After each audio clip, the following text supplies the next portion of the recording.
ഇന്ന് എടക്കര പഞ്ചായത്തിലായിരുന്നു LDF സ്ഥാനാർത്ഥി M സ്വരാജിന്റെ സ്വീകരണ പരിപാടികൾ. ഇപ്പോൾ നിലമ്പൂരിൽ നിന്ന് ഞങ്ങളുടെ പ്രതിനിധി അമൽനാഥ് ചേരുകയാണ്. അമൽനാഥ്, ഓരോ ദിവസവും കൂടുതൽ കേന്ദ്രങ്ങളിൽ കൂടുതൽ ആളുകൾ സ്വരാജിന് പിന്തുണയുമായി എത്തുകയാണ്.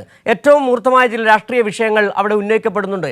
ഏറ്റവും ഒടുവിലാണ് UDF വന്നുപെട്ട ഒരു പ്രശ്നം. കൈക്കൂലിയാണ് ക്ഷേമ പെൻഷൻ എന്ന് പറഞ്ഞ KC വേണുഗോപാൽ. അതിന് പിന്നാലെ നിരവധി കോൺഗ്രസ് നേതാക്കൾ എത്തുകയും ചെയ്തു. കൃത്യമായി തന്നെ രാഷ്ട്രീയം പറഞ്ഞ് സ്വരാജ് മുന്നേറുകയാണ്. എന്താണ് നിലമ്പൂരിൽ നിന്ന് കൂട്ടിച്ചേർക്കാൻ കഴിയുന്ന ഏറ്റവും പുതിയ വിവരങ്ങൾ?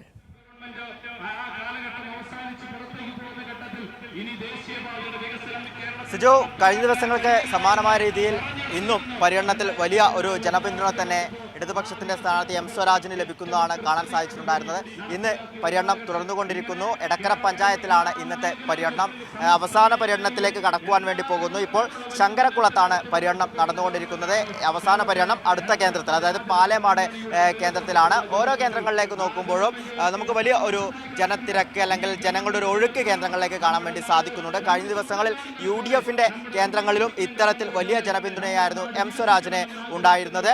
അതോടൊപ്പം തന്നെ ഏറ്റവും പ്രധാനപ്പെട്ട കാര്യം, അധിക സമയങ്ങളിലൊന്നും തന്നെ ജനങ്ങളോട് സംസാരിക്കാതെ വളരെ കൃത്യമായി കാര്യങ്ങൾ മാത്രം പറഞ്ഞു വെച്ചുകൊണ്ട് പോകുന്നതാണ് കാണാൻ സാധിച്ചിട്ടുണ്ടായിരുന്നത്. അതായത് ഇപ്പോൾ സിജു സൂചിപ്പിച്ച പോലെ തന്നെ ചില രാഷ്ട്രീയ പ്രശ്നങ്ങൾ ഈ KC വേണുഗോപാൽ ആരോപിച്ചിട്ടുണ്ടായിരുന്ന ഈ ക്ഷേമ പെൻഷനെ കൈക്കൂലി എന്ന് പറഞ്ഞ ആ ഒരു കാര്യം, ആ കാര്യങ്ങൾക്കൊക്കെ കൃത്യമായ രീതിയിൽ മറുപടി പറയുന്നത് നമുക്ക് ഈ ഇത്തരത്തിൽ ഈ ഒരു പരിപാടികൾ കാണാൻ സാധിച്ചിരുന്നു. KC വേണുഗോപാലിന് പുറമെ പ്രതിപക്ഷ നേതാവും ഒപ്പം തന്നെ രമേശ് ചെന്നിത്തല അടക്കം KC വേണുഗോപാലിനെ പിന്തുണയ്ക്കുന്നതാണ് കാണാൻ വേണ്ടി സാധിച്ചത്. അതിനൊക്കെ എതിരെ, അതായത് നിലവിൽ ഇപ്പോൾ LDF സർക്കാർ പെൻഷൻ തുക വർദ്ധിപ്പിക്കണം എന്നാണ്, അത്തരത്തിലുള്ള ആലോചനയിലേക്ക് അടക്കം പോയേക്കാം എന്ന കാര്യങ്ങളാണ് ഇദ്ദേഹം സൂചിപ്പിച്ചിട്ടുണ്ടായിരുന്നത്.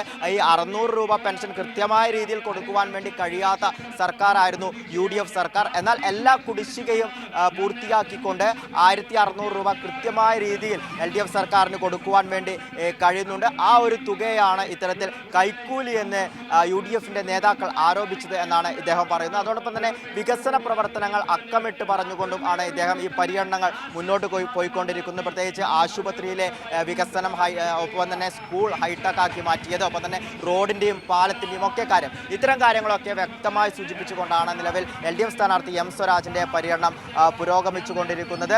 അതോടൊപ്പം തന്നെ UDFിൽ നിലവിൽ ചില വിവാദങ്ങൾ ഉണ്ടാക്കിക്കൊണ്ട്, പ്രത്യേകിച്ച് വർഗീയപരമായ പരാമർശങ്ങൾ അടക്കം നടത്തിക്കൊണ്ടാണ് UDF ഈ ഒരു ഇലക്ഷനെ നേരിടുന്നത് എന്നതും ഏറെ ശ്രദ്ധേയമായ ഒരു കാര്യമാണ്. പക്ഷേ അത്തരം കാര്യങ്ങളൊന്നും തന്നെ നടത്താതെ, അതായത് UDFനെ ഒന്നും അത്തരത്തിൽ കടന്നാക്രമിക്കാതെ ഈ LDF സർക്കാരിൻ്റെ വികസന നേട്ടങ്ങൾ മാത്രം മുൻനിർത്തിക്കൊണ്ടാണ് നിലവിൽ M സ്വരാജിൻ്റെ പര്യടനം മുന്നോട്ട്. ശരി, അമൽനാഥാണ് നിലമ്പൂരിൽ നിന്നുള്ള വിവരങ്ങൾ നൽകിയത്. നിലമ്പൂരിൽ സ്വരാജ് കൃത്യമായ രാഷ്ട്രീയം തന്നെയാണ് പറയുന്നത്. ആവേശ ചൂടിൽ തന്നെയാണ് നിലമ്പൂരിലെ തെരഞ്ഞെടുപ്പ് പോരാട്ടം കടന്നിരിക്കുന്നത്. വിവരങ്ങളാണ് അമൽനാഥ് നൽകിയത്.